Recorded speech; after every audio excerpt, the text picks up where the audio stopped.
presta atenção, próximo à volta de Jesus, a volta de Jesus não seria marcado por avivamento. A volta de Jesus não seria marcado por um progresso suntuoso do reino. A volta de Jesus seria marcado por engano religioso. Uma explosão de falsos profetas, falsos milagres, falsos sinais, falso evangelho, falsa pregação, falsa igreja, falsos apóstolos, falsa conversão, falso batismo, precederia a sua volta. E o que você está vendo? Só ligar a TV no sábado de manhã.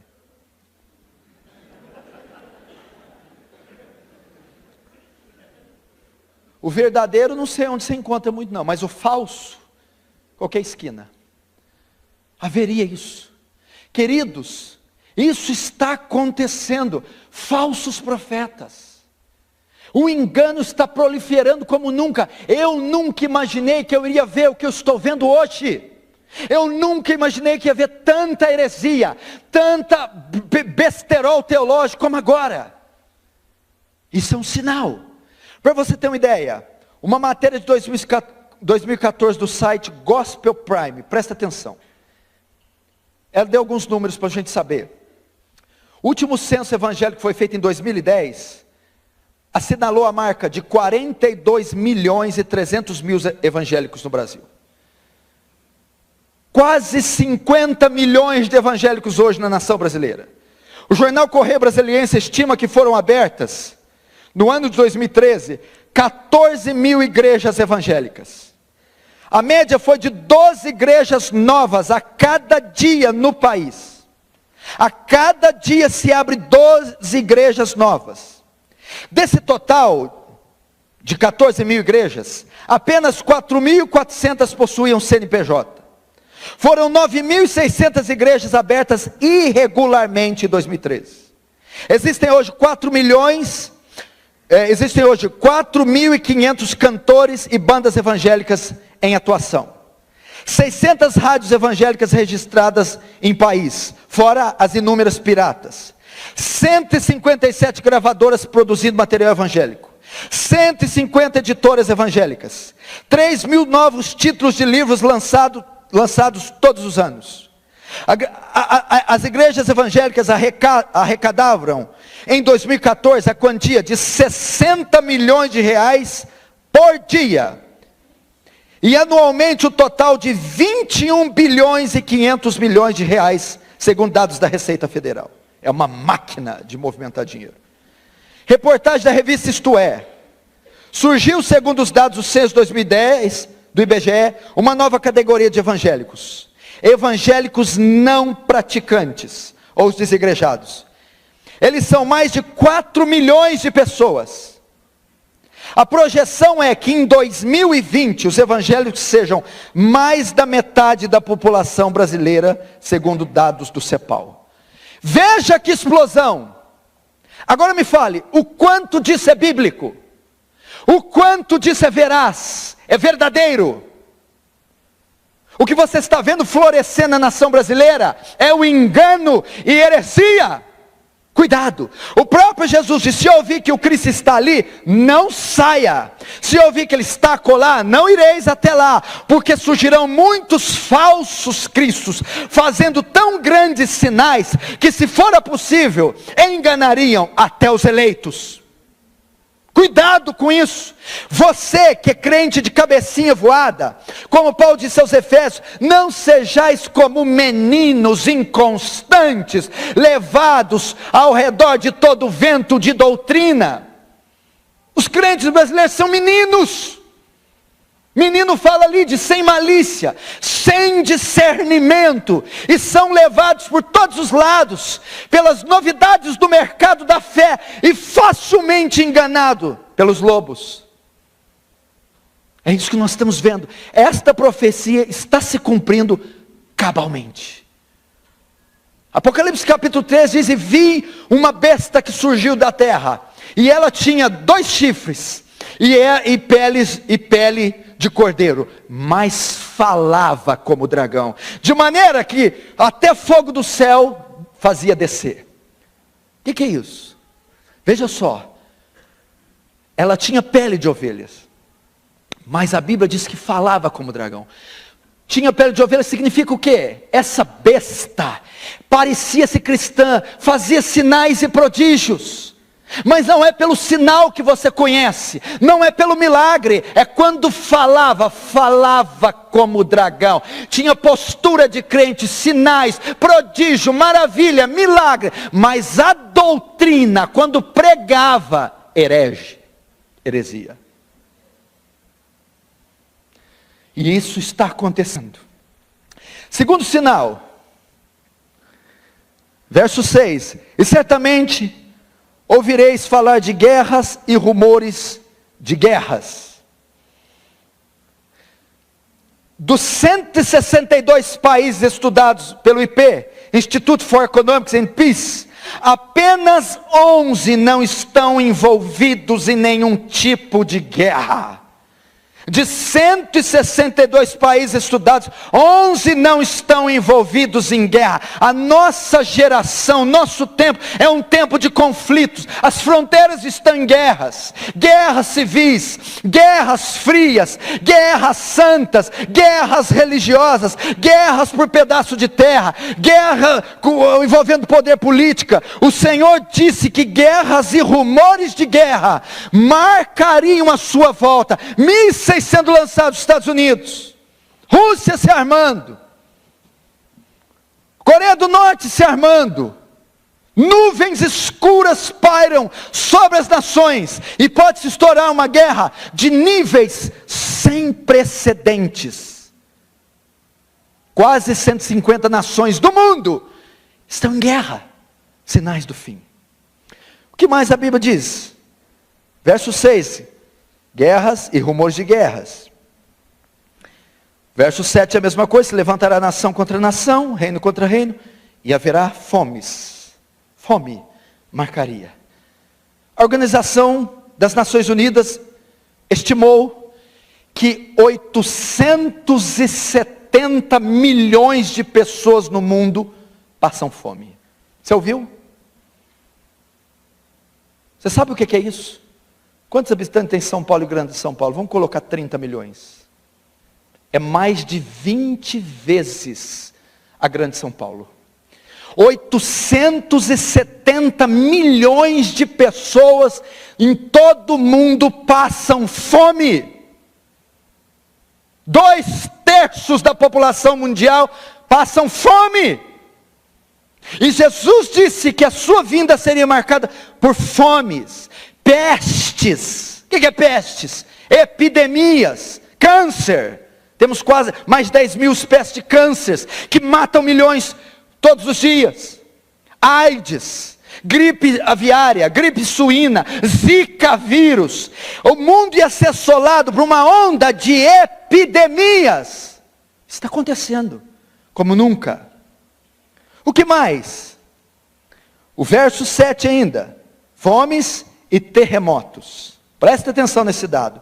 Em todo o século XIX, ocorreram 41 grandes terremotos, matando 350 mil em todo o século XIX. 41 grandes terremotos matando 350 mil pessoas. No século XX, até maio de 97, já havia ocorrido 96 grandes terremotos que provocaram a morte de mais de 2.150.000 pessoas. Note o que eu estou trazendo usando esses dados. Quando Jesus disse desses sinais, eles sempre ocorreram na era cristã. Então você pode alegar a mim, pastor, mas esses sinais aí estão furados. Então Jesus tinha que ter voltado 10 anos atrás, 20 anos atrás, 100 anos atrás, 200 anos atrás, porque houveram. Mas note pelas estatísticas, que dizem, quanto mais o fim se aproxima, mais esses sinais iriam se intensificar. Quando eu era garoto, tinha um grande terremoto a cada 5 anos, a cada 10. Hoje tem um grande terremoto todos os meses. À medida que o fim se aproxima, iria se afunilar. Todos os sinais sempre aconteceram.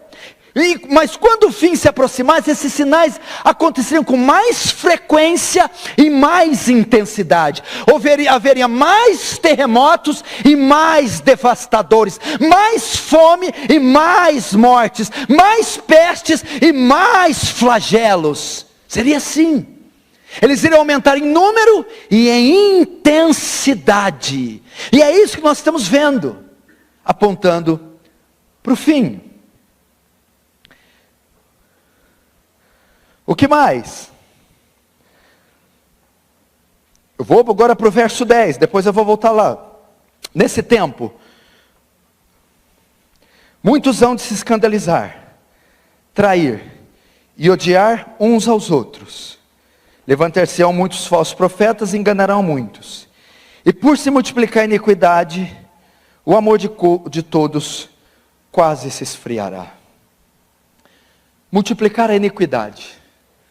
Seria um tempo que o amor sumiria da sociedade, inclusive da igreja. E a causa seria o multiplicar da iniquidade. Veja só, presta atenção para você saber. Deus, antes de despejar o juízo sobre a terra, Ele espera a iniquidade do homem atingir o nível máximo. Foi assim em Sodoma, foi assim no Egito, foi assim nas cidades que Ele destruiu. O que aconteceu foi nos antediluvianos. A iniquidade chegou a pontos tão profundos, que Deus não suportava mais. Então Ele envia o juízo. Sodoma e Gomorra, praticava-se a sodomia. Eram orgias, era um bacanal, era uma coisa tão hedionda, que chegou o cúmulo, o ápice, deles quererem abusar sexualmente de 2 anjos. Então Deus diz para tirar de lá Ló, e Ele despeja a sua ira. O que acontece? Se o fim é marcado por despejar da ira, a ira só é despejada quando a iniquidade do homem atinge o seu máximo. Irmão, nós chegaremos a níveis de depravação que você não tem ideia. O homem se tornará uma besta, um animal. A iniquidade se multiplicará e ela atingirá o seu limite máximo. Deus entregará essa geração a iniquidade. Segundo a estimativa da ONU, no ano 2015, 150 milhões de meninas e 73% de meninos foram abusados sexualmente em todo o mundo. Só em 2015, 150 milhões de meninas e 73 milhões de meninos foram vítimas de pedofilia. Um colapso na sociedade. Estatísticas da Organização Mundial do Trabalho mostram que 1.800.000 crianças e adolescentes são abusados sexualmente no mundo a cada ano. No Brasil, as cifras mostram que 100 mil meninos e meninas são vítimas de exploração sexual. A iniquidade se alastrando. A Organização Mundial de Saúde revela que na América Latina, 1 em cada 4 grávidas decide abortar. No mundo inteiro, por ano, 56 milhões de crianças são abortadas. Maldade, iniquidade. Uma comissão ligada à presidência da República, da ex-presidenta, estava aprovando a cirurgia de mudança de genitália para menores de 18 anos, feita gratuitamente pelo SUS, sem autorização dos pais. Significa que se um homem, um menino de 14 anos, quiser tirar a genitália e virar uma mulher, ele pode se encaminhar ao SUS. A cirurgia será feita de mudança de sexo, sem que os pais tenham consentimento. Era o que eles estavam querendo apoiar. A iniquidade chegaria a níveis, Deus iria retirar um pouco da sua graça, porque quem refreia o mal é a graça comum. Por isso não temos Hitlers nascendo todo dia, e facínoras fazendo maldade, porque a graça de Deus refreia o mal do homem. Mas quando Ele decidir enviar o seu juízo, Ele retirará a sua mão, e deixará o homem descontrolado. A iniquidade vai se multiplicar. Ela já está se multiplicando.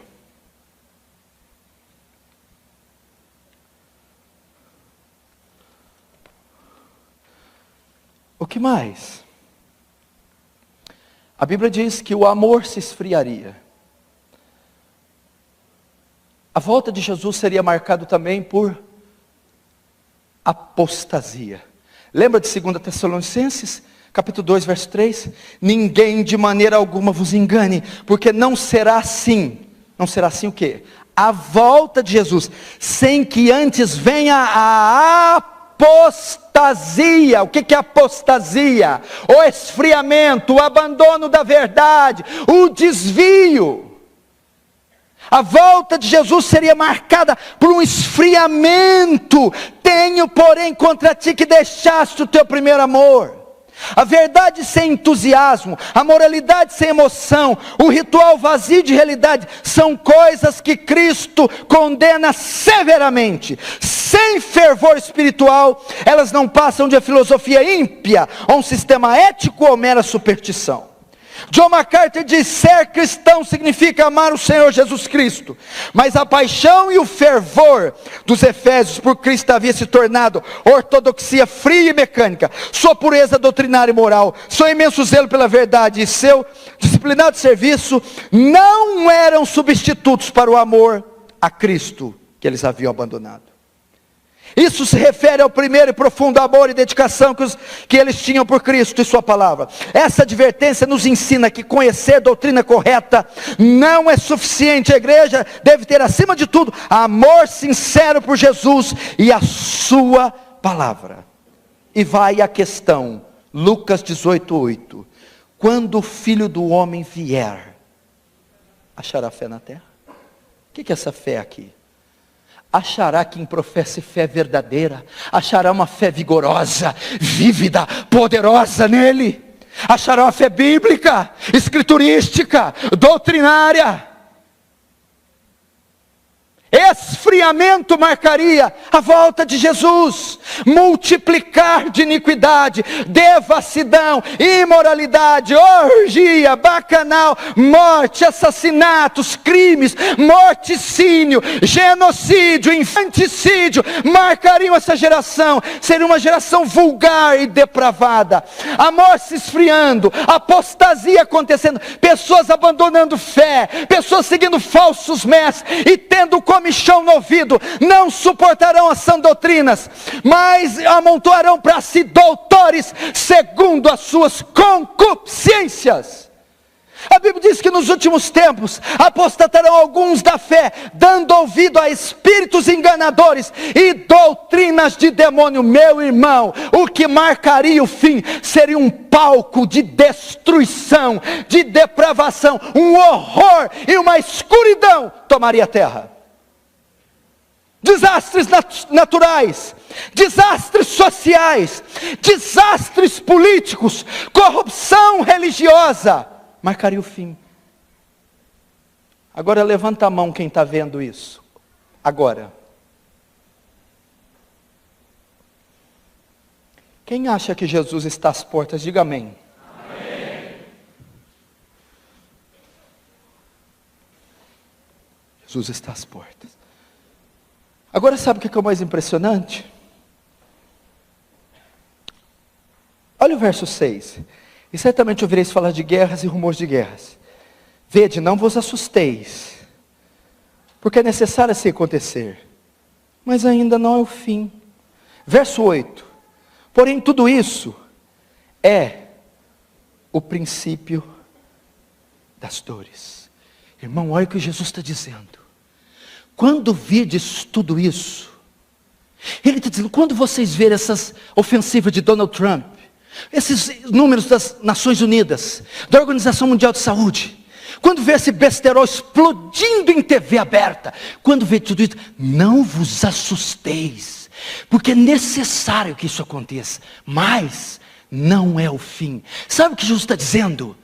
O pior está por vir. Isso não é o fim. Não se assuste, quer dizer, guarde as suas energias, guarde a sua força, não ceda ao medo, reúna as suas forças para aquilo que de fato ainda está por vir. Depois ele vai completar dizendo, isso tudo que vocês estão vendo é só o princípio das dores.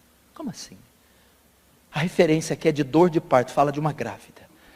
A grávida, quando vai dar à luz, ela começa a sentir dor, horas antes, talvez dias. Dor da contração. As primeiras contrações. E vai começando a dor. Aí a contração vai aumentando em tempo e em intensidade. Fica mais frequente e mais dolorido. Jesus está dizendo para você aqui, está vendo isso na TV? Estou. Está vendo isso na natureza? Estou. Está vendo isso na economia? Estou. Está vendo isso na religião, na falsa igreja? Estou. São só as primeiras contrações para o parto que vem aí. Tem coisa pior vindo aí. Tem coisa mais majestosa, mais portentosa, mais gloriosa vindo aí. Segure-se, prepare-se, não ceda ao medo, não gaste suas energias, porque coisa pior está por vir. Que coisa pior? É o que eu quero entrar lá, porque eu tenho alguns minutos. Que agora passou de 10 minutos, passou um minuto, paga multa aqui agora.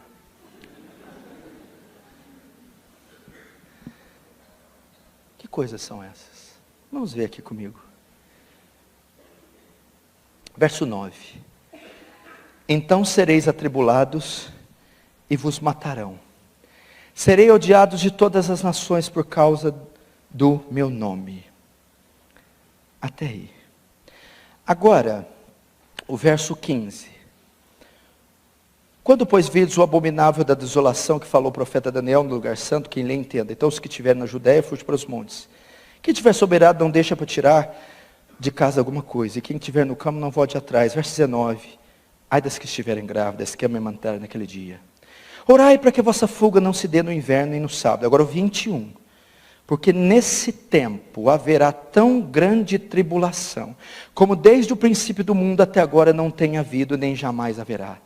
Não tivesse aqueles dias sido abreviados, ninguém seria salvo, mas por causa dos escolhidos, tais dias serão abreviados. Escute o que eu vou falar para você, igreja de Cristo, igreja moderna. A igreja, nós estamos há minutos, horas, dias, meses e talvez anos de uma perseguição que você nunca viu na sua vida. A Bíblia diz, em Apocalipse 13, que João vê uma besta subindo do mar. E ela tinha 10 chifres e 7 cabeças. O seu corpo era como de leopardo, com partes de leão e de urso. Esta é a besta do Apocalipse. Depois vi uma das suas cabeças ferida de morte, a qual foi curada. Esta é o anticristo. No verso 7 do 3 diz, e foi dada a besta que pelejasse contra os santos e os vencesse. Essa besta do 13 é interpretada por Daniel 7, que tem a mesma visão. Mas ele tem a visão de animais separados. João vê todos os animais juntos. Daniel vê um leopardo, um urso, um leão e um animal feroz com dentes de ferro. Ele está vendo ali o império babilônico, medo-persa, grego-macedônio e o império romano. São bestas. Cada uma dessas bestas tiveram um líder. Nabucodonosor, Alexandre o Grande, César, Nero, a figura do anticristo. A besta que está ali é o sistema político, é o sistema militar, o sistema cultural, junto com a besta da terra, o sistema religioso. Esses sistemas se unem com um só propósito: perseguir a igreja. O que consiste esse sistema? Ideologia de gênero, casamento homoafetivo, ateísmo, marxismo cultural. Essas ideologias serão propagadas pelo sistema, pela besta, pelo governo. E ele terá um líder para guiá-los, o anticristo. Promoverá o ateísmo, promoverá o secularismo, o ecumenismo, promoverá a promiscuidade, promoverá a quebra, a derrocada da família, e promoverá a adoração a si próprio. Então o que tem? Diante da mente caída do mundo, não haverá nenhuma oposição para aceitar isso, porque Paulo diz que o mistério da iniquidade já opera, a besta já reina, o seu sistema já está no mundo, o antideus, o comunismo, o fascismo, as ideologias, a promiscuidade, tudo já é o sistema da besta. E ninguém faz oposição a isso. Só existe uma instituição que é um empecilho para esse sistema. Só existe uma instituição que não aceita essa filosofia, essa ideologia. É a igreja. Sou eu e você. Então, o anticristo, durante as eras, com o seu sistema, a função dele foi perseguir, esmagar os seus oponentes, perseguir a igreja, hostilizar, torturar, martirizar, matar a igreja. O que você está querendo dizer? Que esse sistema não vai ser possível de ser refreado, parado. Vão se eleger candidatos assim. Essas leis serão aprovadas sim. E a igreja estará aqui neste período, e ela será perseguida, processada, despojada dos seus cargos, perda de emprego, bullying, chacota, perseguição acadêmica, escolar, até a prisão, o processo e o martírio. A igreja vai passar por perseguição, já está passando. Porque o cerco está se fechando. Essas ideologias ganharão mais terreno, mais corpo. E a igreja estará aqui. E ela será brutalmente hostilizada. Mas tem mais ainda. O arrebatamento não se dá antes da grande tribulação. O arrebatamento da igreja se dá no final da grande tribulação. A igreja passa pela grande tribulação. Primeiro, está escrito, quando vides o abominável da desolação, fala da ascensão do anticristo. Fujam, corram, porque virá. Para quem foi escrito isso aqui? Para ímpio? Estou falando para o povo de Deus. Eles verão isso. E virá tão grande tribulação sobre quem eles? Não, mas Deus não envia juízo sobre a igreja. Querido, tribulação não é juízo. A palavra tribulação é teste, prova, provação. Deus não tem por que provar o ímpio, testar o ímpio. Tribulação é para a igreja. Apocalipse 3 diz, deu à besta poder para perseguir os santos e vencê-los. Ué, que santos são esses? A igreja. A primeira metade da semana de Daniel é a semana da igreja. Depois da ascensão de Cristo, o triunfo da igreja, o avanço do reino, a pregação do evangelho. A última metade da última semana é o período do anticristo. Apocalipse 13 fala do quê? Qual que é o tema principal do 13? A marca da besta? Não. O anticristo? Não. A besta? Não. Mas qual que é o tema principal do 13? A besta, o falso profeta, o dragão, o anticristo, o sistema e o seu chefe anticristo tem uma função: perseguir os santos, matar os santos, torturar os santos. Você quer ver o retrato disso? O Império Romano, na época do primeiro século da igreja. A besta, o Império Romano. O anticristo, Nero. E a igreja? Comida por leões. Morta, queimada com cera nos jardins de Nero. O que aconteceu naquela época? Eles eram despojados do seu cargo público, desapossados das suas casas, perdiam emprego, eram presos, torturados, passavam fome, saíam da escola e eram mortos. A figura era de Nero, o anticristo. Roma, o sistema. Querido, vai chegar um tempo que nós voltaremos à igreja subterrânea. A igreja institucionalizada não existirá mais. Bíblias serão queimadas, templos serão invadidos, destruídos, ocupados. Então a igreja se refugiará. Vem cá. Não deveria você estar preparado para esse dia? Teve um pregador que foi pregar em nossa igreja, um americano, acho que você deve conhecer ele. Ele começou a falar de escatologia comigo, quando eu fui levar ele para o aeroporto. Escatologia. Os filhos todos deles fazem artes marciais. Krav Maga, Jiu-Jitsu. Sabem atirar, porque no país é permitido a posse de arma. Inclusive a esposa. Todos são versados nas escrituras em oração. Ele me disse assim: daqui 10 anos, você vai estar preso. Eu vou estar preso. Porque eles chegaram até nós dizer, ele está pregando que Jesus é um só caminho, ele é exclusivista, ele é louco. Ele está dizendo que a união homoafetiva está errado. Ele vai ser processado, tira os filhos dele, que esse cara é insano, arranca os filhos do Estado, bota na cadeia.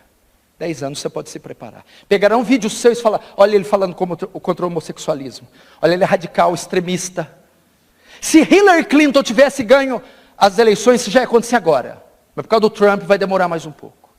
Falou isso, os filhos treinados. Vem cá. Quer dizer que você está treinando a sua família para passar esses dias? Exactly. Exato. Você está treinando seus filhos para esse dia? Você está treinando seus filhos para não negar Jesus na escola? Eu não preciso do anticristo escatológico aqui, disso tudo que eu falei, Nero, Roma, Hitler. Já está acontecendo. A igreja está se preparando para isso. Você está treinando para viver subterraneamente. Você está decorando versículos e decorando a Bíblia toda, porque ela vai te ser tomada. Richard Humbert, você pode comprar o livro Torturados por Amor a Cristo, ficou preso 9 anos, numa solitária. E tudo o que ele sabia da Bíblia é o que ele tinha decorado, ele ficava recitando lá dentro. Você vai precisar da palavra, e se você nunca leu agora, não é naquele tempo que você vai ler. Treine seus filhos. Seus filhos serão coagidos a negar a Deus, a aceitar a ideologia de gênero, o marxismo cultural, a dar o apoio e a mão para a besta e dizer, ai Hitler. Treine as suas esposas, você pode ficar separado dela, você pode nunca mais vê-la. Você viu o filme Gladiador? É a mesma figura. Soldados romanos vão até a casa dele e avisa que eles estão indo lá, ele corre com o cavalo. Quando ele chega lá, queimam toda a casa e degolam toda a família. Vão fazer isso com os filhos dos crentes, com os filhos de pastores.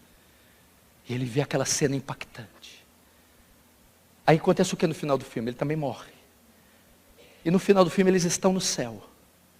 E ele entra lá para encontrar com eles. Alguns de nós vamos ver as esposas só do outro lado da eternidade.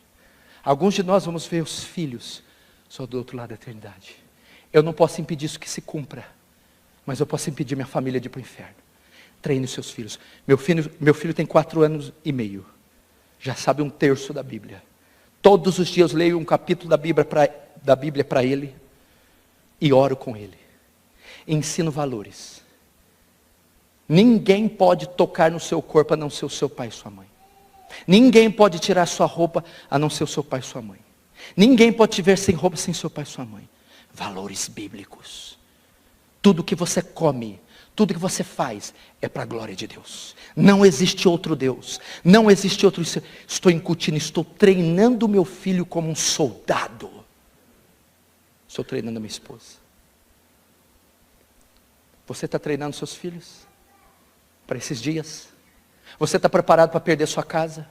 Está preparado para se refugiar para o monte? Está preparado para ser torturado em nome da fé e não negá-lo? Pois esses dias, querido, isso já está na terra.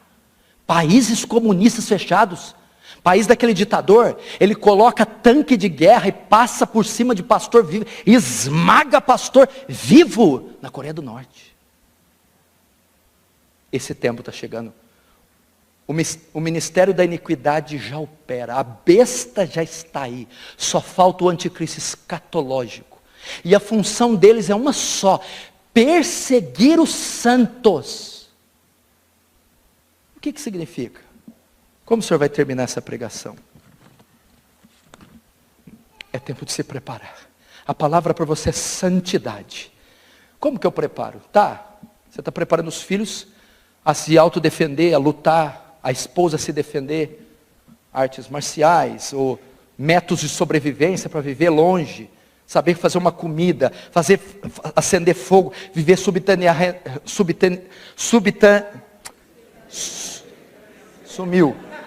subterraneamente. Está rindo para não chorar, tá, pastor? Está morrendo de medo e está rindo.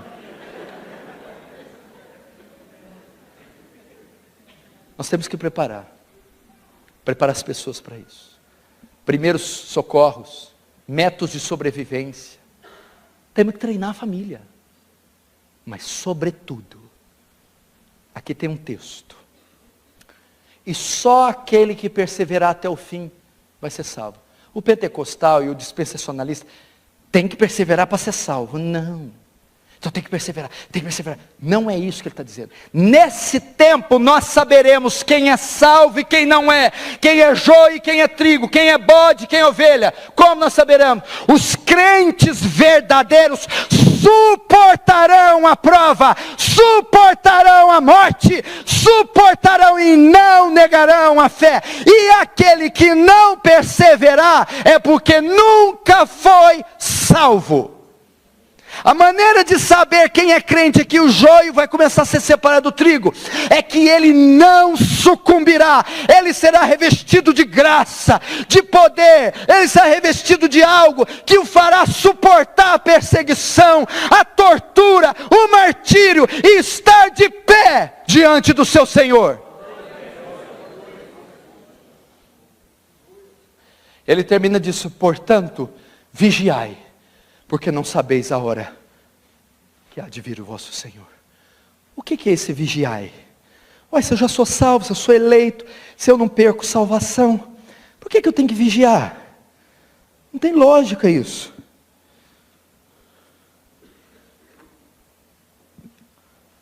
Está vendo os sinais? Você é salvo? Não. Então é hora de buscar isso. É hora de confirmar a sua eleição. É hora de ter certeza da tua salvação. É hora de se assegurar que você está com Cristo. Irmãos, eu não consigo expressar aqui, eu estou cansado da viagem, eu estou fraco, eu estive meio doente esses dias. Mas eu não sei aquilatar, avaliar o que está por vir. Acorde, meu irmão, deixe os seus jogos estúpidos e tolos, deixe esses romances estúpidos e volte-se para esse livro. Se prepare para o maior evento da humanidade, o retorno do Messias. Vá pregar o evangelho enquanto isso. Preocupe-se com a salvação da tua família, do teu esposo, dos teus filhos. Eles estão prestes a serem marcados por tormentos inimagináveis. Você não sabe o que estão tramando contra a igreja. Não sabe o quanto ela será esmagada sobre um governo tirano, maldito. Temos que nos preparar nossas casas, preparar sua esposa para não negar Cristo. Ensine as escrituras, ore com ela, certifique-se da conversão dela. Prepare os seus filhos para não negar Cristo. Ensine as escrituras, ore com eles, certifique-se que estão salvos. Ensine a ter independência. Ensine-os a adorar o Deus de Israel. Jesus está às portas, Ele virá.